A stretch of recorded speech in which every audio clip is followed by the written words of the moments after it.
할렐루야, 김양일 목사입니다.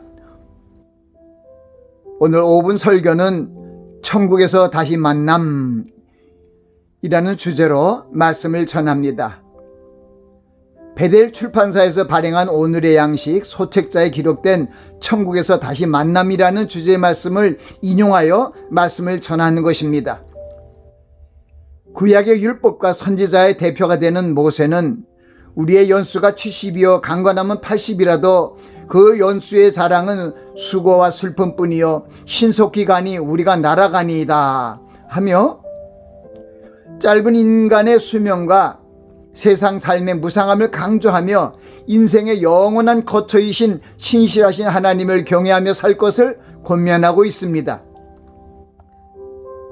사도 바울은 형제들아 자는 자들에 관하여는 너희가 알지 못함을 우리가 원치 아니하노니 이는 소망 없는 다른 이와 같이 슬퍼하지 않게 하려 함이라는 말씀을 통해 그리스도를 믿는 성도들에게 세상에 덧없는 삶에 소망을 두고 살다가 죽는 것을 슬퍼하지 말고 천국에서 다시 만나는 재회의 기쁨을 소망하며 살아갈 것을 교훈하고 있습니다.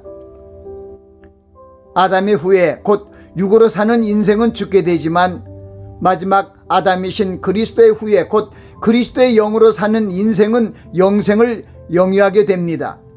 그러므로 우리는 없어질 세상의 소망에 마음을 빼앗기지 말고 영원한 천국의 삶을 소망하며 주님의 강림을 기다리시는 신앙인의 모습을 잃지 말아야 합니다.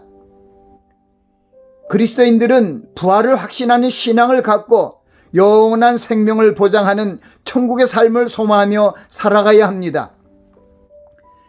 비록 사랑하는 가족이 숨을 거두는 영면의 시간이 다가올지라도 애통하며 슬퍼하는 모습을 자제할 수 있어야 합니다.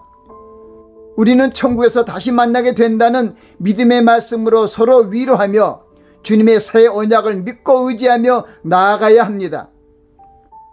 부활의 신앙을 알지 못하는 불신자는 가족을 잃은 슬픔에 잠겨 세상의 삶을 한탄하며 마음의 상처를 갖고 살아갑니다.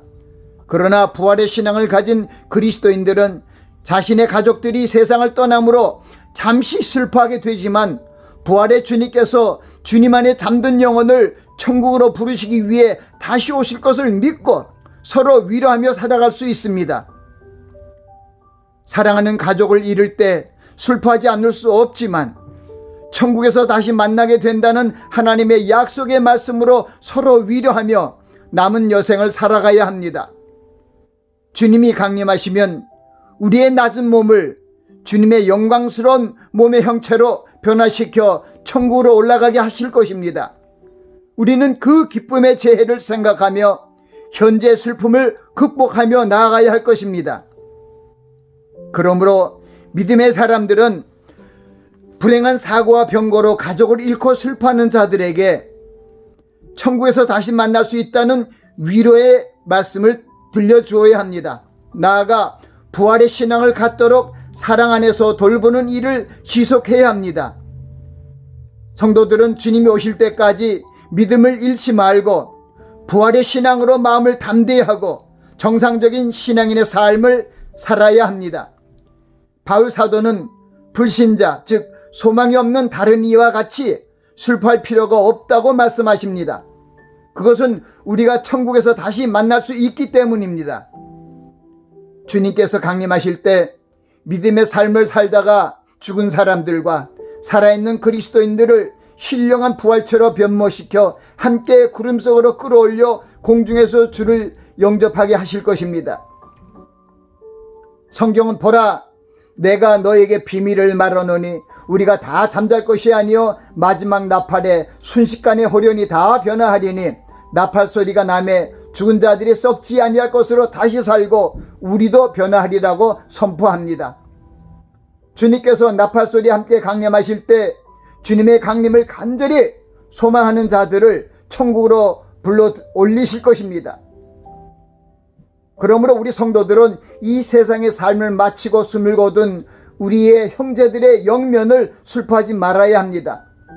천국에서 다시 만날 날을 생각하며 믿음의 자세를 잃지 말아야 합니다.